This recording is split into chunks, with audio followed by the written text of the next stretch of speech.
And welcome to the Melbourne Traditionalists, episode 3.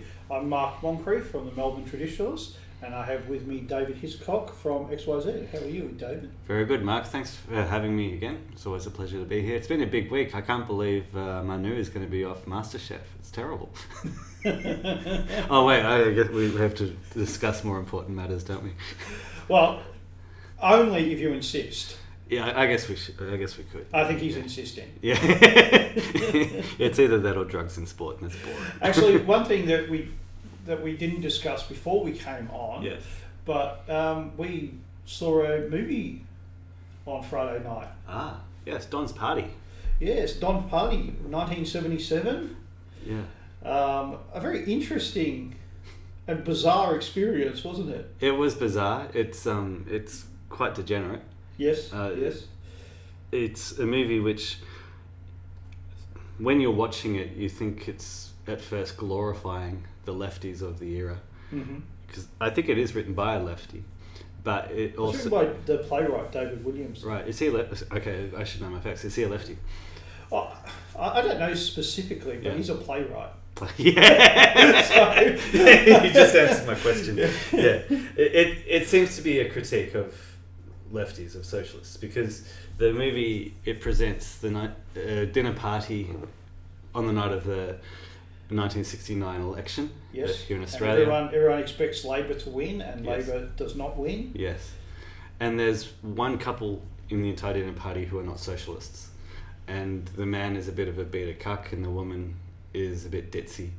And so the man, you look at him and go, these are the conservatives who failed to defend Australia. And you look at the other couples, and over the course of the evening you see how they all just are completely obnoxious. They all try to seduce each other, and you find out that they all hate each other and themselves. And you look at them and you go, these are the people who burnt down our country. Yes. It's very interesting, the relationships between the different characters and how, as you said, they are trying to seduce each other, but actually not that much sex actually takes place. Yeah. There is a bit of nudity in the film, but that's pretty much it. And they're all tryhards. Yes. The other thing I found interesting was that there were two literal cucks. Yes. In the movie. Yeah. There's one guy who's played by Graham Kennedy who split up with his wife, but one of the reasons was because he took pornographic pictures of her, and she finally got fed up with it. And the other one is the only slightly conservative character in the movie who leaves his wife behind. And in fact, when she gets abused at a point in the movie, he doesn't defend her. Yes. Yeah. Yes. I found that amazing for that to be made in 1976, 77? Yeah, 77. 77. It's like he had a vision into the future. Because it's interesting how the word cuck has become such a really important tool in recent years. Yeah.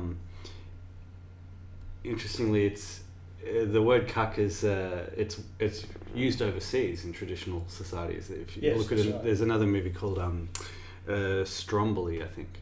All right, I haven't heard of that. It's a movie I saw recently where a former Italian soldier from World War II marries a refugee from somewhere in the Soviet Union, and he takes her back to his tiny village on this tiny island with a massive volcano, and they live a really traditional life. And so it's the story of this so-called progressive woman coming up against the barriers of a traditional society, and she can't handle it, and she flirts with other men in the village, and these men, when her husband is walking through the town, like they call that cornuto, which is Italian for cuck. So that's a way of that word is a way of reinforcing social values. Yes. Yeah, and morality, and reinforcing the idea that men have to be strong to assert some level of just control over their women, just so Yep. that things are kept in line. We have order. We don't have everybody, sleeping around with everybody. That's how you do it. Exactly. And in fact, when everyone did try to sleep with each other in Don's party, Yes. it just led to chaos. Absolute chaos. And the baby cries in the end. The baby cries. Yes, Yeah. there's a Yeah. little a top At the end of it, you hurt the child. Yep. Yeah. Exactly. And that's why we have this. These limits. These limits. Yeah. Yeah. That's exactly it. Our main topic for today is free speech. Yes. Because we were talking about that after we saw the movie. Yes. And we thought that would be a topic that we could talk about here. And how it's used. Yes. Well, it does tie into this preamble, because at the moment, if you look at the issue of free speech, I divide it into three categories. That's what I've just done on the way in. At the moment, we've got the left's war on free speech, and that's a big deal. That's the political battle of the moment. Yeah. The way that it ties into our preamble is that we can look at how in the past the left was a champion of free speech, and a great example of that was the way that they essentially championed filth, i.e. pornography. Exactly. Yes. Yes. And we can see the damage that had on society, and we can see why there were the limits previously Yes. on pornography, on filth, and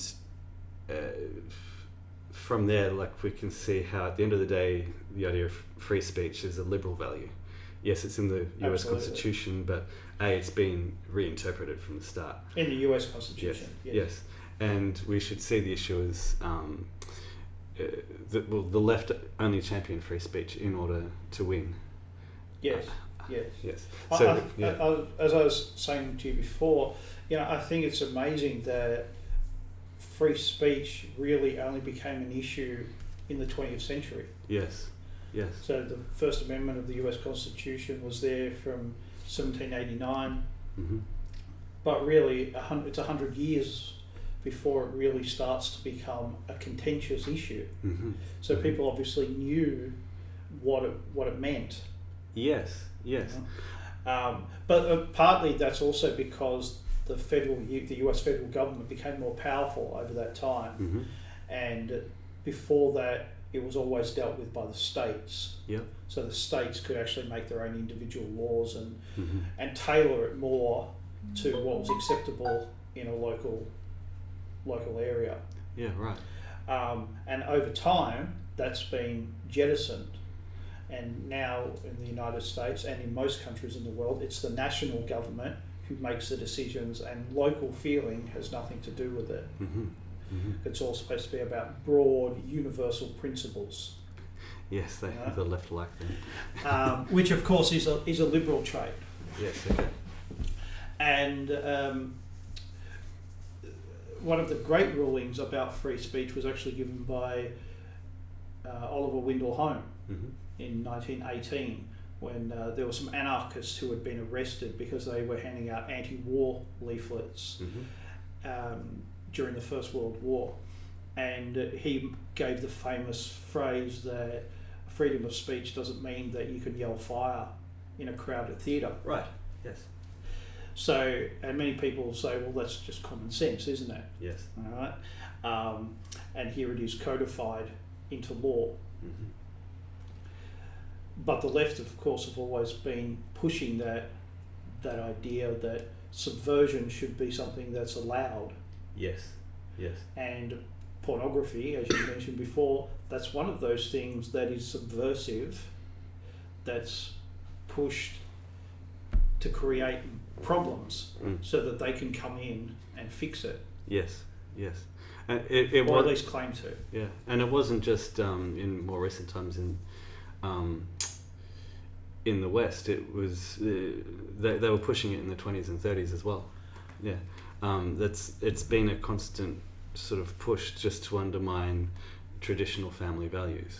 Like if we look at just how cultural Marxism came into being, the Marxists were baffled at the end of the First World War because the workers of the West had just gone into the trenches and slaughtered each other, and according to their theories, then the workers should all rebel against their governments and install communist utopias, but that didn't happen. And so then they realised, okay, we have to undermine the pillars of Western civilization which actually reinforce traditional structures. So they undermined religion, although they've been doing that for a long time. They undermined the family. They undermined the idea of the nation itself as being comprised as one group of people.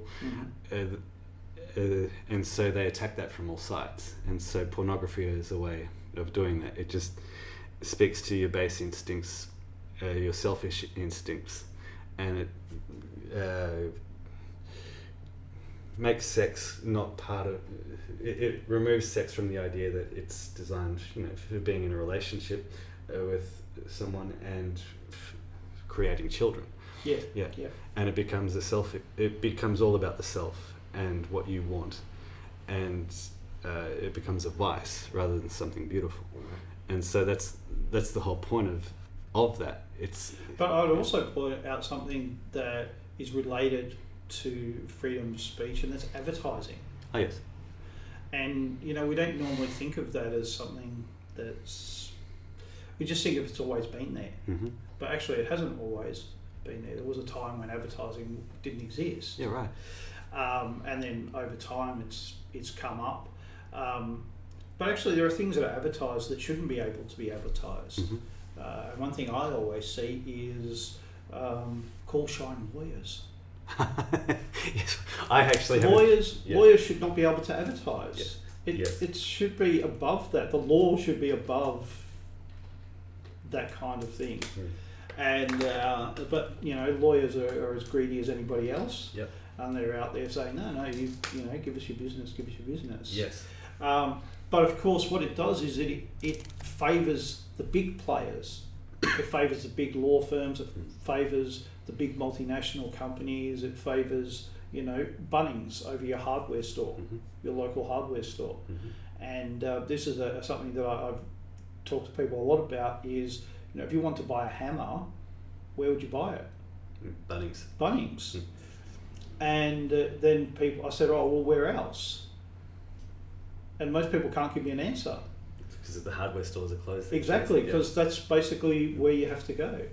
So instead of there being 5, 10, 20 independent businesses being run by local people, you have one large multinational company controlling all of that, and also controlling the advertising and deciding what can be shown on TV, what can be talked about.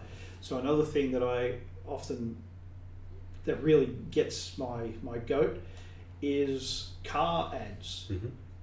Car ads are particularly bad for this, where they have interracial couples. Oh yes, well that's used across advertising. It is used, but car ads are particularly bad for it. And really they're not selling us a car. They're selling us interracial relationships. Right?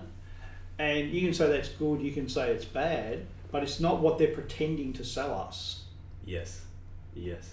So even if you totally agree with that and say, hey, there's no problems with interracial relationships and interracial children, you still come back to the fact that, hey, that's not what the ad's supposed to be selling you. Yeah.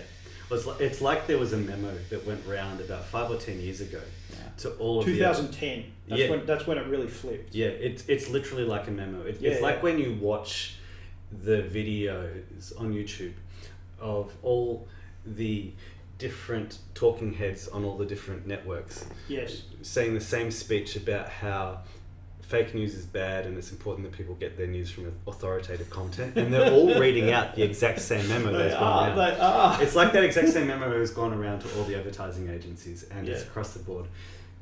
All couples must be interracial.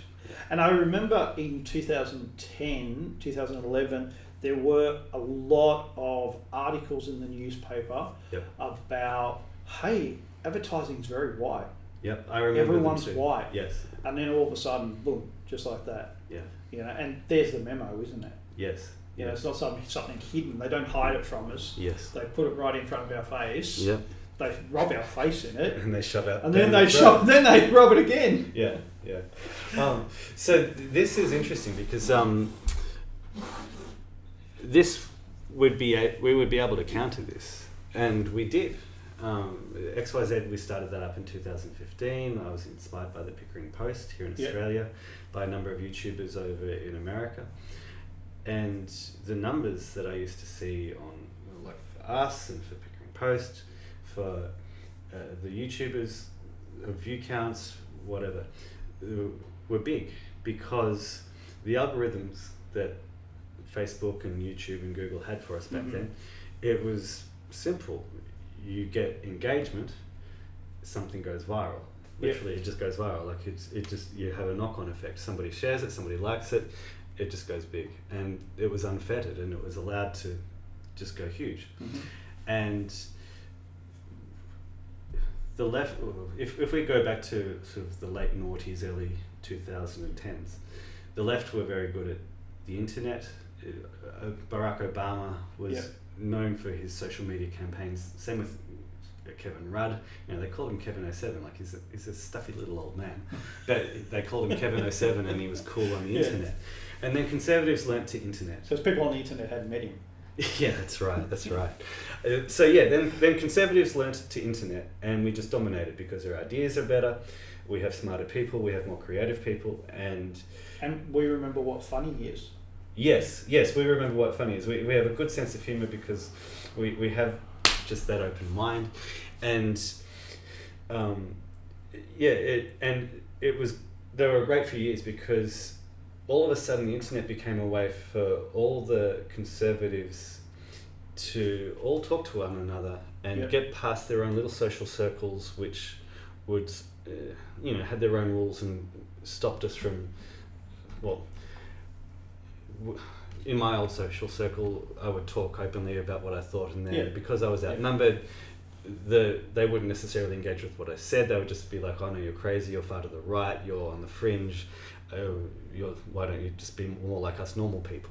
But then it was a way for conservatives to all meet up and go, "Hang on, what's going on here? Yes, I'm not the only one who thinks this. Yes, society has changed. What's going on? Let's change it." And so we all got together, and there were just like lots of little social movements and some very big ones all over the internet. And you saw that have results in the 2016 Brexit vote, the 2016 election of Donald Trump. Here in Australia, One Nation Party got some big numbers as well. And so from there, the big internet companies, and I was saying this at the time, I was saying I can't believe that they're actually letting us do this.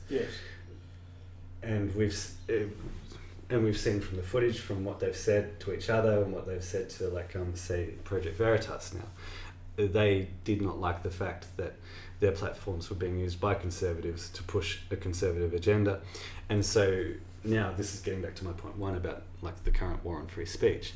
They are manipulating their algorithms, like their search results.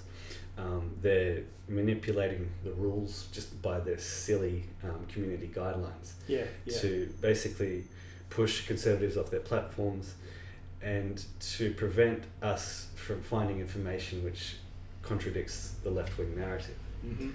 So to tie this back to what you were saying before, the advertisers are all pushing this one so-called diversity agenda in their advertising. And so then conservatives get together and counter that, but then they're actually stopping us from getting that message out. That's exactly right. Buckley said, the American, he said that liberals are people who want to hear everyone's opinion and then are surprised that other people have their opinions.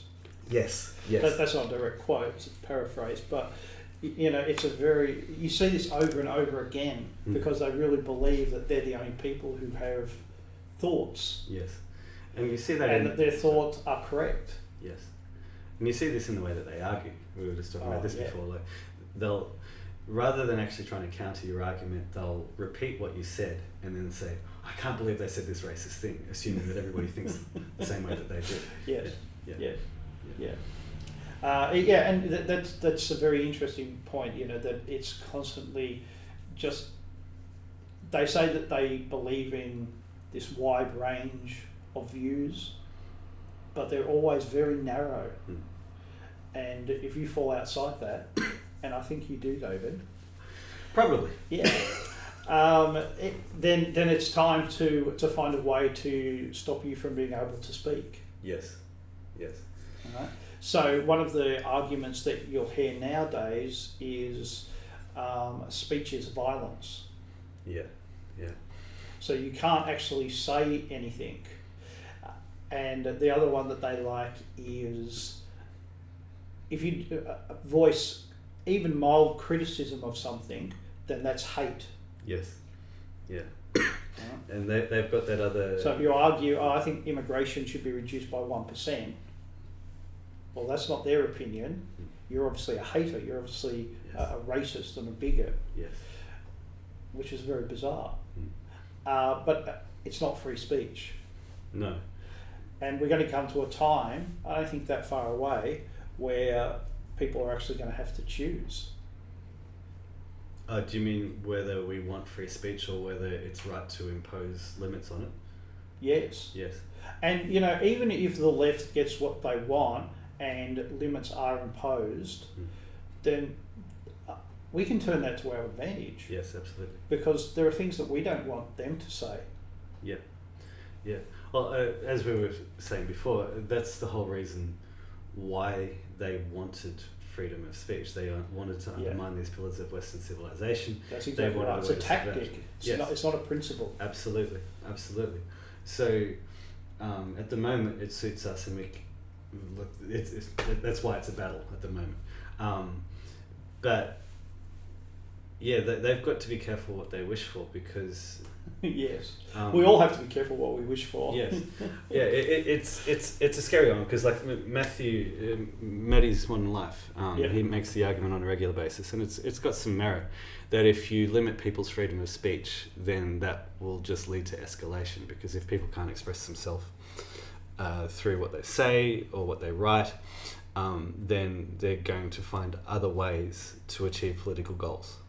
Well, I think there is part of that, but I think the real problem is that in the past there was common sense. Yes. And common sense is no longer here. So in the past they could make judgment calls, whereas now everything is absolute. I would say that in terms of the left they've instituted so much control that now those, like what was considered common sense, is considered, as you say, hate speech. The freedom of expression does not mean freedom from consequences, all that sort of double speak, all that sort of stuff.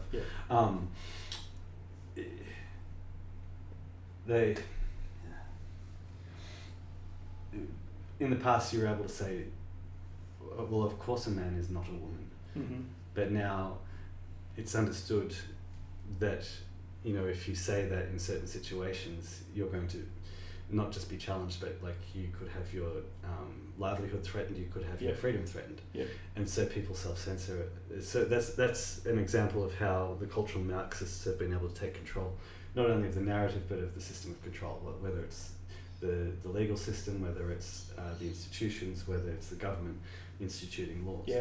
So we're not allowed to have that common sense. So the challenge for us is to take back the institutions, take back government, take back bureaucracy, take back the legal system. And once we do, I think it's really important for conservatives to understand that we shouldn't hold on to the idea of free speech as an absolute. I totally agree. And I think that we'll leave it there. Oh, no, I think we can just flesh just this conclusion out just a little bit. Sorry. I just the idea that you know, like we've seen how conservatives over the last few years, well, over a regular basis actually, have just fought tooth and nail for what they fought against a decade earlier. So now they're, you know, we're trying to say, oh no, it's the left who are against the LGBTQ XYZ community. It's the left who are the real racists. It's the left who are against women. Like we lost cultural battles, like whether it was against feminists, whether it was for our countries, whether it was for real marriage, and then we end up defending them while the left push their next boundary at the moment. That's the transgender issue. So it's important to see freedom of speech in the same light. Like, yeah, exactly. We shouldn't be defending their values. yes. Well, yes. it's not a value; it's a tactic. Yeah, the tactic. Yeah. We could go more into the First Amendment of the U.S. Constitution, but this is an Aussie program, so that's for me. That's the conclusion. Yeah. Basically, it's understanding. Okay, it's a tactic. There is a danger in cracking down on free speech, but understanding that like there are really important things that we're defending here. We're defending Western civilization, we're defending our people, we're defending our families, we're defending Christianity. That's right. And we've got to understand that when the left try to say, oh, we're just trying to use freedom of expression, no, they're trying to just destroy it, and we should treat our enemies like our enemies. Exactly. We should treat our enemies like our enemies. Yeah. Exactly. Now, David, where can people find out more about you? Just come straight to our website, www.xyz.net.au. Don't worry about Facebook. Facebook is a dying platform. You can come and see us on Gab or Minds, but basically I just say to everybody, just get on as many different other social medias as you can to break the social media monopoly of Google and Facebook. But just come straight to our site, XYZ. That's where you'll find us. And I'm Mark Moncrieff, and you can find more of my thinking at Upon Hope blog. And thank you, everyone, and have a good day.